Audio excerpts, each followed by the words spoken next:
नबी करीम सल्लल्लाहु अलैहि वसल्लम ने फरमाया, पहली बात तो यह कि रोज़ा रखो सेहत याब हो जाओगे।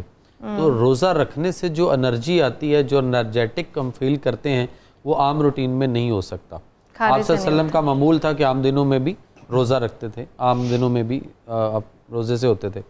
दूसरी बात यह है कि जब हम रोज़ा की हालत में होते हैं तो सहरी में जो हमें चीज़ें खानी चाहिए, हमारे यहाँ जो इस वक्त मामूल बना हुआ है वो तो हमारे यहाँ जो है ना बीमारियों का सबब है। हम खुद उसको बहुत ज़्यादा इंटेक करते हैं ऐसी चीज़ों को कि सुबह बहुत ज़्यादा लोग जो है वो दही का इस्तेमाल और लस्सी का इस्तेमाल, ठीक है, चावल का इस्तेमाल सुबह सहरी में बहुत होता है, ठंडे मशरूबात का होता है, हम पानी ज़्यादा इंटेक करते हैं। बहुत सारे लोग कहते हैं कि हम पानी ज़्यादा पी लें ताकि हमें रोज़ा ना लगे और प्यास ना लगे।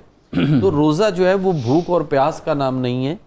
आपके जिस्म के अंदर जो वाटर है, आपके जिस्म के अंदर जो पहले से न्यूट्रिशन मौजूद है, उसको भी अपने जिस्म को खाने दीजिए, जो हमारे अंदर पहले से ज़ख़ीरा अंदोज़ी हुई होती है। तो ये महीना तो इसके लिए आता है।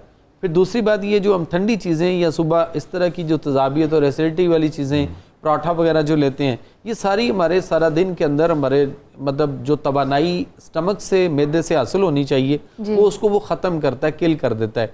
आप जानवरों को, परिंदों को देख लें कि जब वो ग़िज़ा खा रहे होते हैं तो उसके साथ वो पानी नहीं ले रहे होते, और इंसान वाहिद है जो सुबह सहरी खा रहा होता है और उसके साथ वो पानी पी रहा होता है। जैसे ही अजान की आवाज़ आने लगती है तो वो कहते हैं जनाब 1-2 गिलास मुझे और गटागट उसको लेना है। तो नबी करीम सल्लल्लाहु अलैहि वसल्लम ने फरमाया कि पानी चुस्कियाँ लेकर पियो।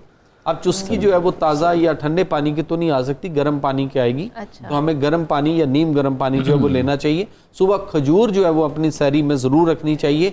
ऐसी हरारत वाली चीज़ें रखनी चाहिए जो आपको सारा दिन में एनर्जी और प्रोटीन लेवल आपका बिल्ट रखें और आपको उससे ताकत आए। डॉक्टर साहब, ये जो गर्म पानी आपने कहा, ये एक गिलास पूरा भरा हुआ या ये कप से काम चल जाएगा? एक गिलास मैं रोजाना पीता हूँ। मेरे बहुत सारे पेशेंट मेरे जानने वाले गर्म पानी, मैं शाम को अफ्तारी में गर्म पानी लेता हूँ।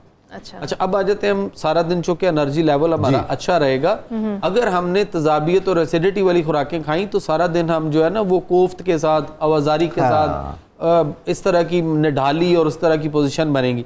और शाम को मतलब, लेकिन लोग ये खाते हैं कि जी असर तक तो भूख ना लगे, और शाम को फिर जब अफ्तार का टाइम होता है तो उसमें क्या होता है, उसमें फिर ठंडे मशरूबात आ गए, फिर उसमें पकोड़े समोसे आ गए, उसमें मैदे की चीज़ें बनी हुई आ गई, और उसके साथ फिर हम अजीब तरह की मतलब दही पल्ले भी ले रहे हैं और उसके साथ हम फ्रूट चाट भी ले रहे हैं। हम नेचर को भी लेके आ रहे हैं और हम ठंडी चीज़ों को भी उसमें जो है वो शामिल कर रहे हैं। तो ये सारी चीज़ें जब हमारे मैदे में जाएंगी और ऊपर से ठंडे मशरूबा, सारा दिन में हमारे मैदे में एक हरारत पैदा हुई होती है जो बड़ी तेज़ी से हमें एनर्जी, और उसने हमारी बॉडी को ओवरऑल ट्यूनिंग और बहुत सारी बीमारियों को ख़त्म करना है।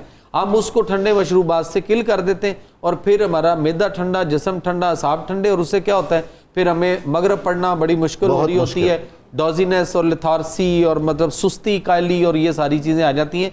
खजूर जो आपने जिक्र किया, जंगे बदर में भी साहबा के पास थी, खजूर से अच्छी ताकतवर एनर्जी वाली कोई चीज़ नहीं, और इतनी मतवाजन खुराक है कि आप जैसे ही खाते हैं विद इन 2 मिनट के अंदर अंदर आपके नस तक, पूरी बॉडी में आपके खुलियों तक पहुंच जाती है, जबकि दूसरी चीज़ें खाने से हमें शायद 12 घंटे लगते हैं वो खुराक हमारे जुज़्व बदन बनने। बहुत शुक्रिया।